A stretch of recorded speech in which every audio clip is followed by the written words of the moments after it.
خواب تھا اور اس کے پیچھے کے اغراض و مقاصد ہوتے ہیں، اور میں نے سنا ہے کہ آپ ایک یونیک سے اسکل بھی وہاں پر سکھا رہے ہیں، یعنی کہ فاسٹ ٹریک کے نام سے. تو ذرا سا بتائیے گا کہ آپ کی اکیڈمی کیسے کام کر رہی اور یہ فاسٹ ٹریک حفظ کیا ہوتا ہے؟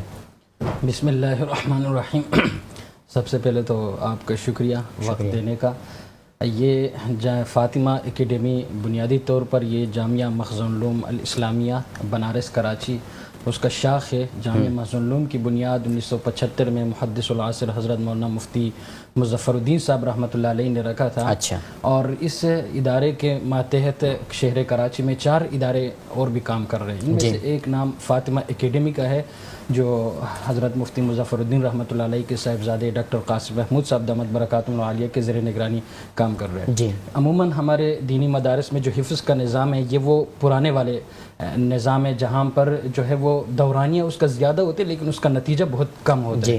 عمومی طور پر بچے کو حافظ بنانے میں 3 سے 5 سال لگ جاتے ہیں. اور یہ کہ پھر اس میں ایک ہی قانون ہوتے، ایک ہی طریقہ ہوتے جو کن ذہن کے لیے بھی اور ذہین بچے کے لیے بھی دونوں پر یہ لاگو ہوتا ہے. تو اسی لیے اس کے دورانیہ زیادہ، اور پھر اس طرح ہوتے دورانیہ زیادہ ہونے کی وجہ سے اگر بچے کا 25 یا 28 پارے ہو جاتے تو وہ ابتدائی تمام پارے بھول چکے ہوتے ہیں کیونکہ وقت اتنا زیادہ لگ رہے ہوتے. بنیادی طور پر ہم نے فاطمہ اکیڈمی میں اس چیز کو ختم کیا ہے کہ بھائی دورانیہ کم ہو اور نتیجہ اس کا معنی خیز ہو.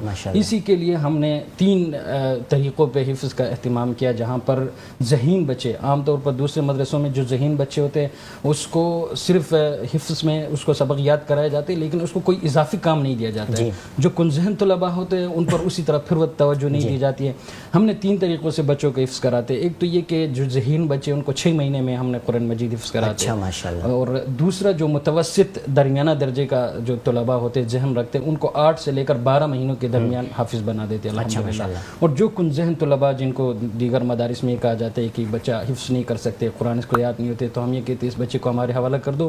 14 سے 18 مہینوں کے درمیان ہم اس بچے کو. اچھا مفتی صاحب آپ کے بات رکھوں گا. ہم نے دیکھا ہے کہ بعض مدارس ایسے بھی ہم نے دیکھے ہیں کہ وہ کن ذہن کو اپنے پاس نہیں رکھتے ہیں، چاہتے ہیں کہ ہمارے پاس جو اسٹوڈنٹ ہے وہ قابل ہو.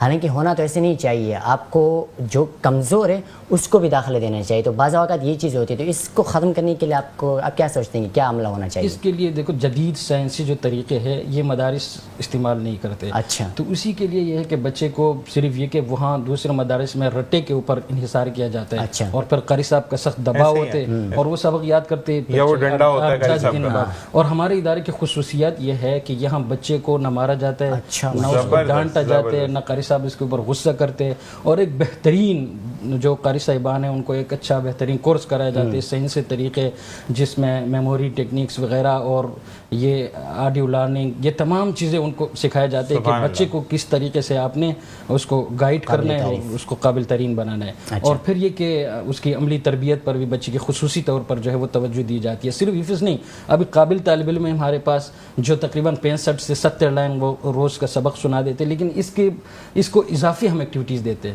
اس کو ہم لینگویج سکھاتے ہیں، چائنیز، عربی، فارسی، اردو، انگلش، ان تمام پر. پھر یہ کہ القاسم پبلک اسکول کے نام سے ان کو اسکول بھی جو ہے وہ پڑھایا جاتے. پھر دیگر کھیلوں میں بھی ان سے حصہ وغیرہ لیا جاتے ہیں اور ایسے بہت سارے مسابقے ہوئے جہاں ہمارے طلباء نے پوزیشنیں حاصل کی. اور اس کورس کو فاسٹ ٹریک حفظ قرآن کہتے ہیں جو پورے ہمارے جتنے بھی ادارے ہیں ان سب پر یہ لاگو ہے اور ہم کوشش کر رہے ہیں انشاءاللہ ملک بھر میں اس کو پھیلائیں. بالکل جی. یہاں پر بریک کا جا رہا ہے. ساتھ ساتھ میں جاتے جاتے یہ بات کہوں گا جیسے کہ مفتی صاحب نے کہا کہ کبھی بھی بچے کو پڑھانے کے لیے ڈنڈے کی ضرورت نہیں ہوتی ہے. جب آپ اس کو فرینڈلی ماحول دیتے ہیں تو وہ بہت اچھے طریقے سے پڑھتا ہے، نہ صرف پڑھتا ہے بلکہ اس کو اچھے طریقے سے یاد رہتا ہے. جب بچہ دل سے حفظ کرتا ہے تو اس کو تا حیات اس کو وہ چیز یاد رہتی ہے. اسی کے ساتھ ایک وقفہ دیکھتے رہیے مسکراتی صبح وذ ذیشان اظہر. ہم ملتے ہیں آپ سے ایک بریک کے بعد. عید قربان بہت بہت مبارک.